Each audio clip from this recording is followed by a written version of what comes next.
Jumpa kembali Bapak Ibu Saudara sekalian. Shalom. Selamat sore. Kita bisa kembali beribadah di minggu yang keempat di bulan Mei ini. Saya percaya Bapak Ibu Saudara sekalian dalam keadaan yang sehat, baik, dan bersama-sama sore hari ini kita bisa menikmati ibadah bersama.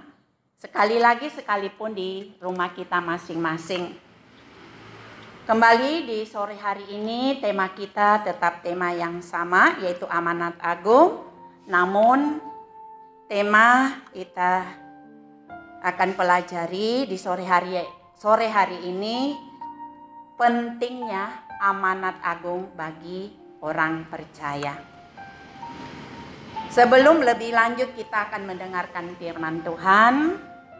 Mari sekali lagi kita berdoa bersama-sama. Bapa kami di surga, terpujilah nama-Mu ya Tuhan. Kami sangat bersyukur buat kesempatan sampai minggu keempat di bulan Mei ini. Kami tetap bisa beribadah sekalipun di rumah kami masing-masing. Terima kasih banyak Tuhan. Saat ini kembali kami akan merenungkan firman-Mu. Mari Roh Kudus tuntun kami, buka hati kami, beri pengertian akan firman-Mu. Sehingga setelah firman ini kami dengar, kami bisa melakukannya Tuhan. Terima kasih Tuhan, mohon penjagaan perlindungan-Mu selama kami mendengarkan firman-Mu. Agar tidak ada satupun yang bisa mengganggu kami dan membuat konsentrasi kami tidak fokus kepada firman-Mu. Terima kasih Bapa, kami siap mendengarkan firman-Mu di dalam nama Tuhan kami Yesus Kristus. Haleluya. Amin. Pembacaan kita di sore hari ini dengan ayat yang sudah berkali-kali Bapak Ibu Saudara sekalian kita dengar, yaitu dari 1 Petrus 2 ayatnya yang ke-9. Tetapi kamulah bangsa yang terpilih, imamat yang rajani, bangsa yang kudus, umat kepunyaan Allah sendiri, supaya kamu memberitakan perbuatan-perbuatan yang besar dari Dia yang telah memanggil kamu keluar dari kegelapan kepada terangnya yang ajaib. Pentingnya amanat agung bagi kita orang percaya Bapak Ibu Saudara sekalian. Sekali lagi bukan oleh karena merupakan visi utama dari gereja. Namun jika kita orang percaya bisa melaksanakan amanat agung ini, visi dan misi kita juga pasti akan tercapai. Nah, sebelum kita lanjut Bapak Ibu untuk mendengarkan penjelasan akan firman Tuhan ini tentang pentingnya amanat agung bagi kita orang percaya, sebaiknya kita akan bersama-sama mengucapkan visi. Mungkin sudah beberapa bulan ini ada yang sudah lupa tentang visi kita dan misi kita ya Bapak Ibu Saudara sekalian. Karena itu mari sementara kita fokus kepada firman Tuhan, juga kita akan mempraktekkan atau mengucapkan kembali visi misi kita dengan sikap yang sudah kita lakukan di setiap minggunya ketika kita beribadah di pagi hari. Mari saya mengajak kita bersama-sama dengan sikap yang sering kita lakukan untuk kita mengucapkan visi misi kita. Visi Gereja Sidang Jemaat Allah Bintang Fajar. Gereja yang memenangkan jiwa. Gereja yang mendatangkan kemakmuran dan keberuntungan. Misi Gereja Sidang Jemaat Allah Bintang Fajar. Diselamatkan untuk menyelamatkan. Diberkati untuk memberkati. Amin. Semakin sering kita mengucapkan perkataan atau memperkatakan visi dan misi kita, maka akan timbul di dalam hati kita keinginan untuk melaksanakan atau mempraktekannya. Sehingga setiap hari, bahkan di dalam doa kita secara pribadi, Tuhan akan mengingatkan kita betapa sebenarnya banyak jiwa-jiwa yang menantikan kita untuk kita bisa menyampaikan pesan Tuhan yang Tuhan berikan kepada kita. Dan kita minta kepada Roh Kudus supaya juga dengan pertolongan Roh Kudus, apa yang kita doakan, jiwa-jiwa yang kita doakan, Tuhan bisa menjamah hati mereka, dan pastikan Bapak Ibu, mereka juga akan datang kepada Tuhan. Kalau kita ingat Bapak Ibu, ada satu kisah di dalam kitab Lukas pasal 15 ayat yang ke-11 sampai ayat yang ke-32, di mana di sana diceritakan tentang kisah anak yang terhilang. Khususnya di ayatnya yang ke-17 dan ayatnya yang ke-18 berkata, lalu ia atau anaknya hilang ini menyadari keadaannya. Katanya, betapa banyak orang upahan bapakku yang berlimpah-limpah makanannya.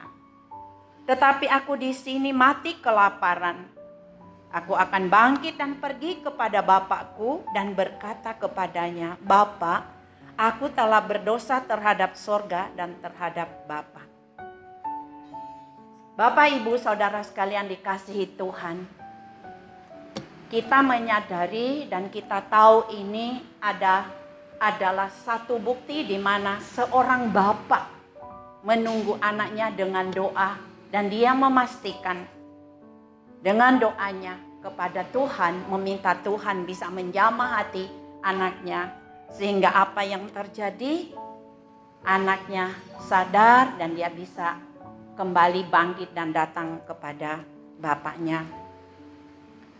Saya juga rindu Bapak Ibu Saudara sekalian mendengar kesaksian dari Bapak Ibu Saudara sekalian yang selama ini sudah mendengarkan firman Tuhan sampai minggu keempat ini, di mana tema kita amanat agung atau perintah Tuhan untuk memberitakan Injil supaya kita bisa mencapai atau berhasil.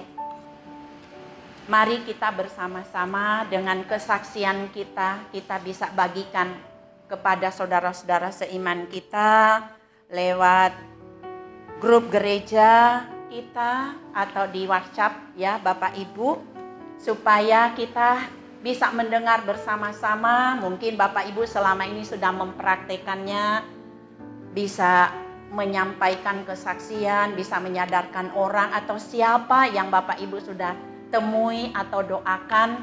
Saya secara pribadi rindu mendengarkan kesaksian Bapak Ibu Saudara sekalian, dan bisa membuktikan kalau Bapak Ibu bisa melaksanakan tugas yang Tuhan berikan kepada kita selama ini.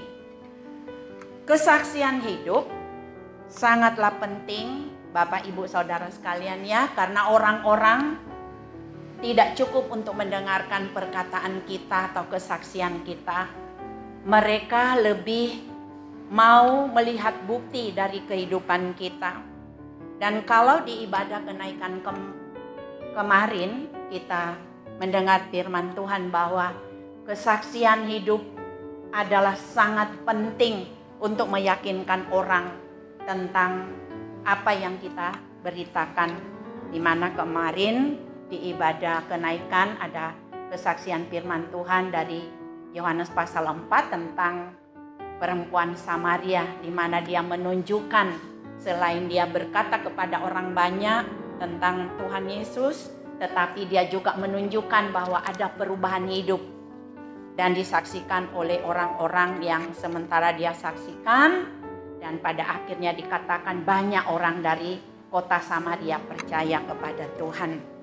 Oleh karena itu, kita juga bisa melihat kesaksian seorang tokoh di Kisah Rasul pasal yang ke-16 ayat 13 sampai 15 tentang Lydia, Bapak Ibu Saudara sekalian, di mana Lydia bisa menyelamatkan seisi rumahnya karena dia juga bersaksi, tidak hanya berbicara tentang firman yang dia sudah dengar, tetapi dia menunjukkan satu perubahan hidup. Karena kita tahu Lydia adalah seorang yang sibuk dengan berbisnis. Kain ungu dikatakan bisa dipastikan sangat jarang ada dalam keluarga dan bertemu dengan keluarga. Tetapi Bapak Ibu, setelah dia mendengarkan firman dan dipastikan firman itu juga merupakan perintah Tuhan untuk dia menyelamatkan keluarganya, sehingga dikatakan seisi rumahnya ikut dibaptis dan tentunya diselamatkan. Oleh karena itu, Bapak Ibu Saudara sekalian, mari kita di sore hari ini kita kembali mengingat apa perintah Tuhan kepada kita, dan kita lakukan terlebihnya dengan sikap hidup kita yang sudah diubahkan oleh Tuhan tentunya. Selanjutnya, hal yang penting dan kita ketahui mengenai perintah Tuhan ini Bapak Ibu Saudara sekalian, bahwa Tuhan berkata, siapapun yang akan menghalang-halangi kita di dalam kita memberitakan amanat agung ini, Tuhan akan berhadapan dengan siapapun atau orang yang menghalangi kita. Artinya Tuhan akan memberikan pembelaan khusus bagi kita, di mana di Roma 8 ayat 31 demikian. Sebab itu, apakah yang akan kita katakan tentang semuanya itu? Jika Allah di pihak kita, siapakah yang menjadi lawan kita? Di ayatnya yang ke-33 sampai 34, siapakah yang akan menggugat orang-orang pilihan Allah? Allah yang membenarkan mereka, siapakah yang akan menghukum mereka? Kristus Yesus yang telah mati, bahkan lebih lagi yang telah bangkit, yang duduk di sebelah kanan Allah, yang malah menjadi pembela kita.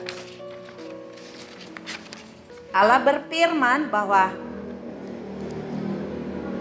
kaki orang-orang yang membawa kabar baik itu, apa itu kabar baik Bapak Ibu? Yaitu berita keselamatan atau berita Injil. Di mana Tuhan berkata orang-orang seperti ini dikatakan adalah indah, artinya bagus atau elok. Nah, hal ini Bapak Ibu Saudara sekalian merupakan satu kehormatan bagi kita. Karena itu mari kita jalankan perintah ini, karena Tuhan sendiri memberikan penghormatan kepada kita jika kita membagikan kabar baik dari Allah kepada orang-orang yang belum tahu, baik kabar tentang penebusan, keselamatan, dan kabar damai sejahtera. Di akhir daripada renungan kita sore hari ini, Yesaya 52 ayat yang ke-7 berkata, betapa indahnya kelihatan dari puncak bukit-bukit kedatangan pembawa berita yang mengabarkan berita damai dan memberitakan kabar baik, yang mengabarkan berita selamat dan berkata kepada Sion, Allahmu itu Raja. Ini firman Tuhan yang kita renungkan di sore hari ini Bapak Ibu Saudara sekalian. Dan mari kita juga mengucap syukur kepada Tuhan karena kita bisa kembali diingatkan oleh firman Tuhan untuk melaksanakan tugas mulia yang Tuhan percayakan kepada kita, yaitu amanat agung. Karena amanat agung ini sangat penting bagi kita orang percaya. Amin. Baik, kita akan berdoa kembali bersama-sama Bapak Ibu, mengucap syukur kepada Tuhan. Kami mengucap syukur kembali kepada Engkau Bapa di surga, kalau kami bisa mendengarkan firman-Mu. Kami percaya Tuhan, Engkau menaruhkan roh-Mu kepada kami untuk menolong kami, untuk kami bisa melakukan apa yang Tuhan firmankan kepada kami.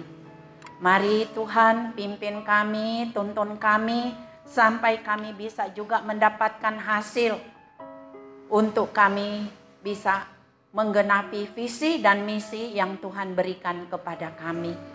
Terpujilah namamu Tuhan, pakai kami semuanya Tuhan, mulai dari anak-anak, remaja, kaum muda, bapak, ibu, bahkan sampai lanjut usia di gereja kami ini, supaya kami melihat Tuhan banyak jiwa-jiwa yang dimenangkan bagi Tuhan. Terima kasih Tuhan, kami mau bersyukur buat firman-Mu yang kami sudah dengar sore hari ini. Kami pohonkan doa ini di dalam nama Tuhan kami Yesus Kristus. Dengan mengangkat kedua tangan kita mau terima berkat daripada Tuhan. Terimalah berkat anugerah daripada Allah Bapa kita. Kasih serta sayang daripada Tuhan kita Yesus Kristus. Persekutuan daripada Roh Kudus menyertai kita sekalian dan memberkati di sore hari ini sampai selama-lamanya. Di dalam nama Tuhan kita Yesus Kristus. Bapak, Ibu, Saudara sekalian yang menerima berkat dan janji Tuhan di sore hari ini, bersama-sama kita katakan amin.